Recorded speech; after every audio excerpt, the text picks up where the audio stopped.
Polri tangkap seorang pimpinan KKB tersangka penembakan tentara dan polisi di Yahukimo.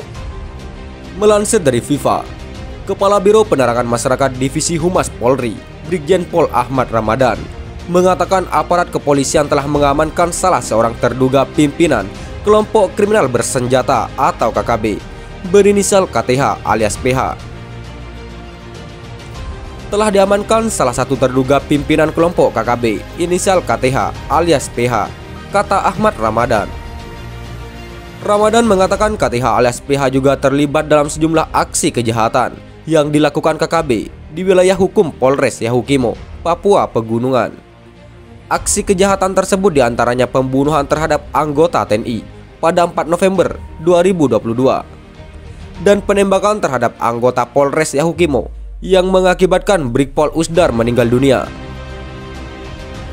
Selain itu, penembakan terhadap anggota Brimob Satgas Preventif pada tanggal 30 November 2022 dan penembakan terhadap Polres Yahukimo pada tanggal 30 Desember 2022, kata Ramadan.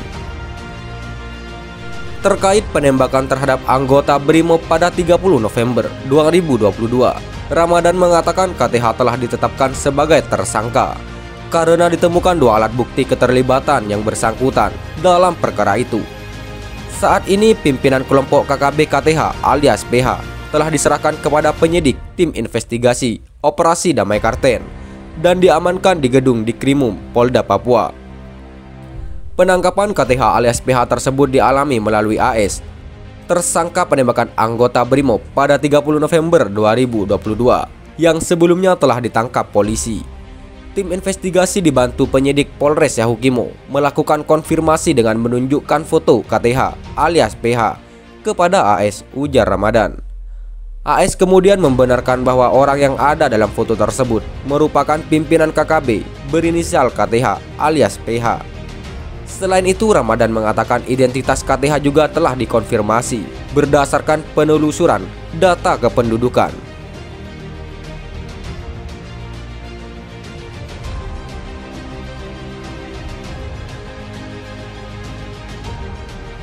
TPNPB OPM dinilai mulai frustasi. Rangkaian aksi tak manusiawi yang dilakukan kelompok sipil bersenjata selama beberapa pekan terakhir mendapat banyak kecaman dari berbagai pihak. Ada yang menganggap ini untuk menarik perhatian publik maupun dunia internasional. Ada juga menganggap ini bagian dari upaya menebar teror kepada warga masyarakat untuk meninggalkan sebuah lokasi. Namun analisa lain disampaikan salah satu akademisi Universitas Cendrawasih, Jayapura, Marinus Yaung, yang justru menganggap kelakuan kelompok sipil bersenjata ini merupakan rasa frustasi dari sebuah diplomasi yang dianggap gagal. Menurut Marinus, apa yang dilakukan OPM maupun ULM-WP selama ini mengalami jalan buntu, sehingga kelompok ini melampiaskan kekesalannya dengan menjadikan masyarakat sipil sebagai tumbalnya.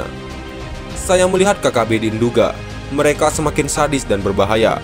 Mereka semakin ganas dengan menargetkan masyarakat sipil.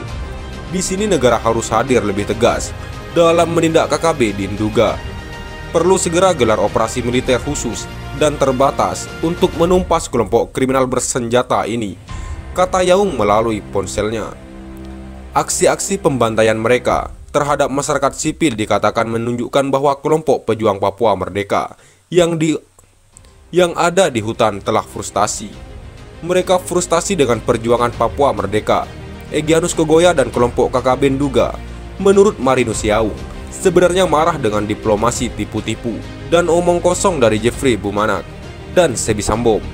Mereka juga marah dan kecewa dengan diplomasi tipu-tipu dan Abu Nawas oleh Benny Wenda dengan ULM-WP-nya. Karena frustasi terhadap kegagalan diplomasi OPM dan ULM-WP di Pasifik, Eropa, dan di PBB, maka Egyanus Kogoya dan kelompoknya melampiaskan dengan membantai masyarakat sipil, siapa saja, baik Papua maupun non-Papua, beber Yaung. Bahkan ia sempat mendengar jika Egyanus Kogoya telah menyiapkan peluru untuk menembak Benny Wenda, Jeffrey Pegawai, dan Sebi Sambom. Meski Sebi Sambom sendiri terlihat terus merilis ke media publik terkait aksi-aksi Egyanus dan kelompoknya, sebenarnya hubungan antara Egyanus dan Sebi sudah retak dan sudah tidak saling percaya. Sehingga saya pikir wajar jika Egyanus marah kepada Sebi, Jeffrey dan Benny Wenda. Egyanus berjuang pertaruhkan nyawa di hutan-hutan Papua, sementara diplomat OPM dan ULMWP nikmati semua fasilitas dan kemewahan hidup di luar negeri dari perjuangan Egyanus dan kelompok di hutan-hutan Dugama, sindirnya. Kenyataan ini yang membuat Egyanus dan kelompoknya sangat marah dan frustasi dalam perjuangan. Lalu tujuan pembantaian menurut dosen hubungan internasional FISIP Uncen ini adalah frustasi dan kebencian di mana karena tidak bisa menyentuh aparat TNI Polri.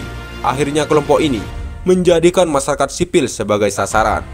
Dan mereka sadar bahwa mereka telah ditipu atau dibohongi oleh diplomasi ULMWP, oleh OPM, dan mereka paham itu.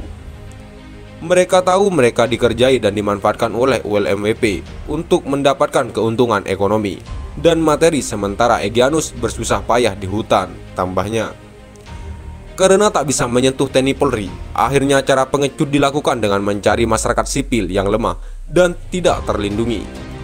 Jadi sebenarnya Egyanus dan kawan-kawan ini paham bahwa perjuangan politik mereka menemui jalan buntu.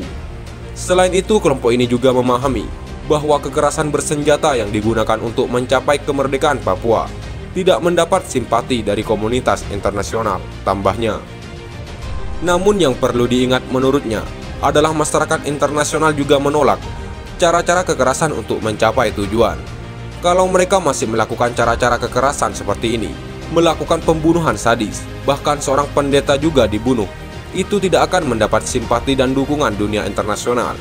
Dunia malah akan mengecam sehingga tujuan merdeka hanya omong kosong, tidak akan tercapai, tutupnya.